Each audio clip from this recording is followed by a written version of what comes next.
Hola, bienvenidos a un nuevo vídeo formativo de Smart Panel Pro. En el vídeo de hoy veremos una serie de consejos prácticos que nos ayudarán durante la toma de la fotografía de la Vía Láctea. Nuestro primer consejo es que se busque una ubicación para la captura de la Vía Láctea con una baja contaminación lumínica. Para ello se puede consultar aplicaciones o una página web llamada Light Pollution Map. Nuestro segundo consejo es que se utilicen ópticas con distancias focales desde 14 milímetros o inferiores hasta unos 50 milímetros. En caso de que se quieran utilizar distancias focales superiores, no hay ningún problema. En cualquier caso, para cualquier distancia focal que se quiera utilizar, lo importante es que reviséis el consejo número 3. El consejo número 3 hace referencia al enfoque. El enfoque hay que realizarlo sobre un sujeto principal que esté situado en el encuadre de tu Vía Láctea. Tu cámara tiene que estar situada a una distancia mínima de ese sujeto para obtener una hiperfocal. De esta forma obtendremos nitidez desde el sujeto hasta las estrellas, hasta el infinito. Si no hay sujeto principal que fotografiar, entonces tienes que tener muy en cuenta tu distancia focal para obtener hiperfocal. Este dato lo vas a obtener de la tabla de hiperfocales. Esta tabla, ahora te la enseñaré, la obtenemos de la aplicación de Photopills. Nos vamos al menú de píldoras que está aquí arriba. Luego nos vamos a la tabla de hiperfocales y buscamos en la columna de izquierda que está en color blanco qué distancia focal estamos utilizando. Por ejemplo, si nos situamos en 14 milímetros y tenemos una apertura de diafragma de 2,8, nos está indicando que tenemos un enfoque a partir de los 2 metros, 33 centímetros. Esto luego hay que tenerlo presente de cara también a la profundidad de campo, que lo tendremos en otro menú. Si continuamos en la tabla de hiperfocales, nos vamos a otra distancia focal que es habitual, que podríamos poner 24 milímetros con 2,8. Aquí nos indica ya 6 metros, 82 centímetros. Es decir, que a partir de los 6,82 centímetros ya tenemos enfoque. Por ejemplo, a 35 milímetros. A 2,8, 14 metros y medio. Si utilizamos otras distancias focales, como por ejemplo podría ser 3,5 o 4, pues ya veis que es un dato que es fácil de obtener. Distancias focales, aperturas, por ejemplo, menores a 2,4 o 2,8, ya veis que ahí va aumentando también los metros. Hay una relación inversa de la distancia focal respecto a los metros necesarios para el enfoque. Por ejemplo, 50 milímetros de distancia focal a 2,8 ya son casi 30 metros mínimo. Mi consejo es que a partir de este dato, pues añadáis un par de metros o 1,5 metros en función del encuadre que tengáis. Volvamos a los 14 milímetros del principio y el 2,8. Aquí nos está diciendo 2,33. Vale. Implica que tendremos que estar a 2,33 metros.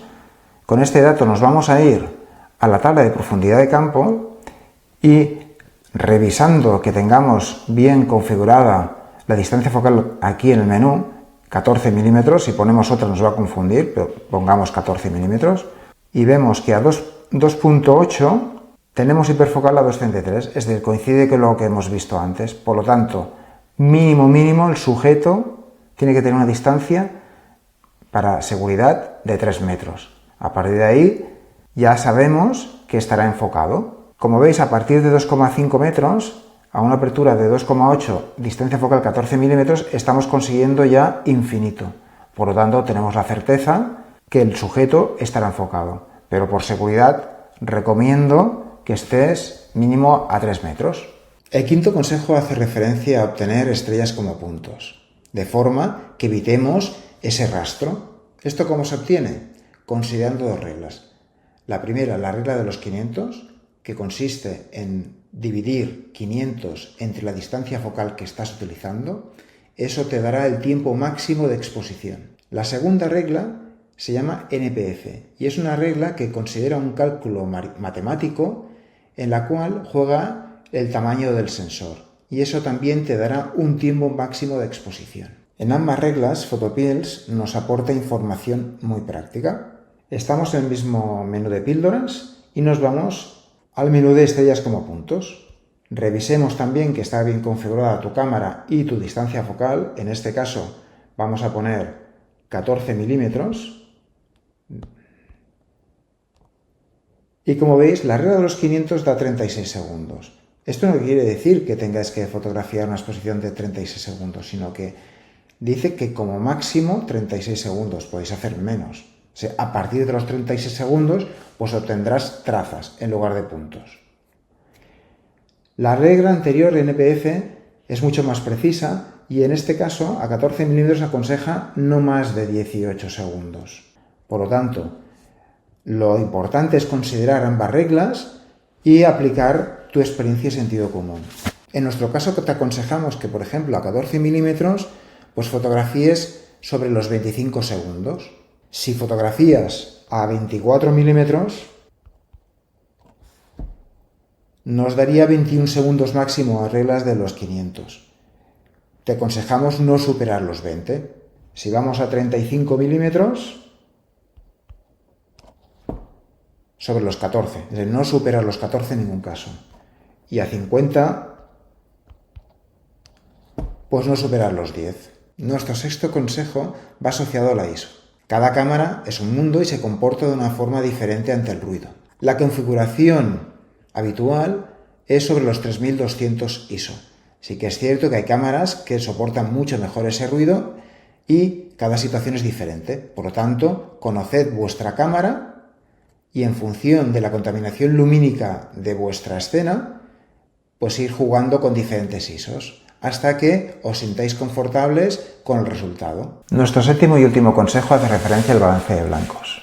Nuestros parámetros de salida son entre 3800 y 4000 Kelvin, nunca en automático. Sí que es cierto que independientemente de los Kelvin que utilices, luego en edición vas a tener que revisarlo y seguramente los vas a tener que modificar. Para ello, en el siguiente vídeo formativo os enseñaré cómo modificar ese balance de blancos y de esta forma podrás obtener un mejor resultado de tu Vía Láctea. Ahora solo te queda poner en práctica todos estos consejos y vernos en el siguiente vídeo formativo.